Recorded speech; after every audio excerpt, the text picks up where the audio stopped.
She's very well raised in England, is an English woman, and has a sense of elegance that I had to try to work on and be more of a lady and more female and more all those things.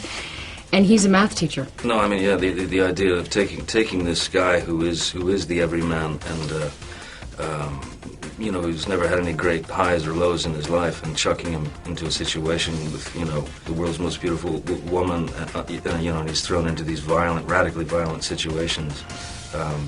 Yeah, you would think that panic would set in at some point, and it does. I love that we got to shoot at night in Venice, and we got to take over the canals at night, and it felt like kind of walking in some strange dream and having the most beautiful, magical place in the world all to yourself, and get to play all night. Yeah, because the daytime location shoots were really like approaching surreal, because there's this amazing backdrop of Venice that we see from where we're standing, but just in front of that is like this wallpaper of paparazzi that you know, like pushing one another, you know, out of the way, almost falling into the canal to try and get some, you know, shot of, like, you know, Angie scratching her head or something, you know. Johnny will tell you, and he's about to tell you, I don't dance. But you dance. You know, I mean, I don't. But you see? I don't. But you do. I have to approach the dance as a stunt. Well, that's true.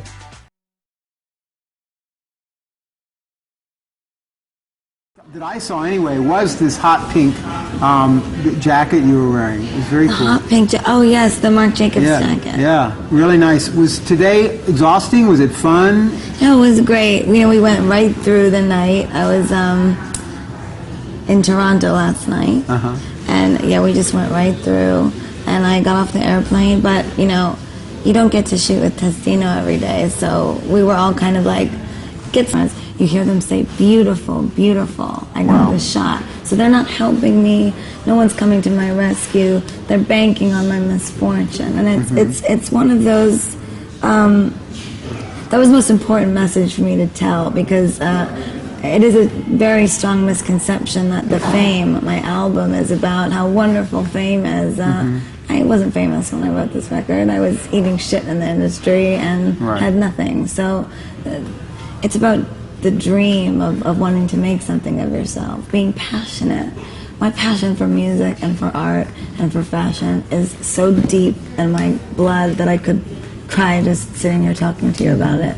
And that music video and Princess Diana and Testino, everything that we do, we want it to be powerful, we want it to be soulful, and we want to tell a real story about pop culture and society.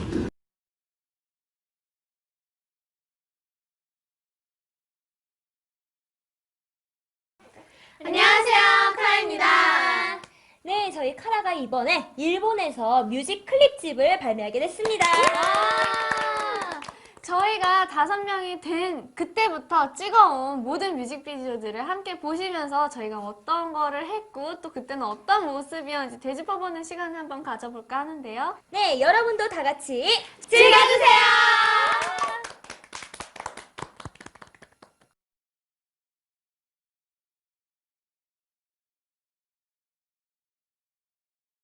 Hi everybody.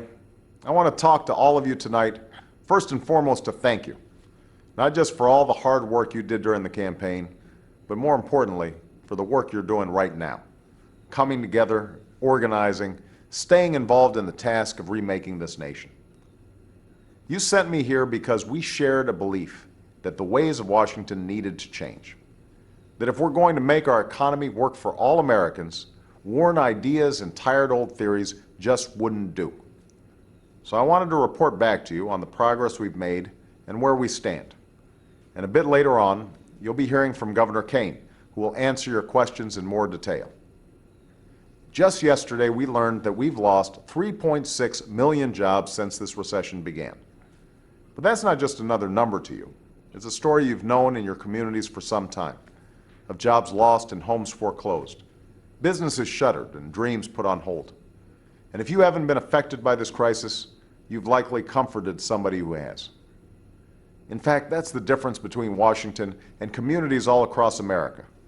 Sometimes Washington is slow to get the news. But even as we speak, an economic recovery plan that America so desperately needs is working its way through Congress. Now, I know some critics are worried about the scale of this plan. But if we fail to pass it promptly, our economy will fall $1 trillion short of what it's capable of producing this year. And we cannot wait to take action and turn this recession around. We've inherited a terrible mess, but I know that we have the capacity to rise to this moment and keep the promise of America alive in our time, if the American people demand that we do. Thank you.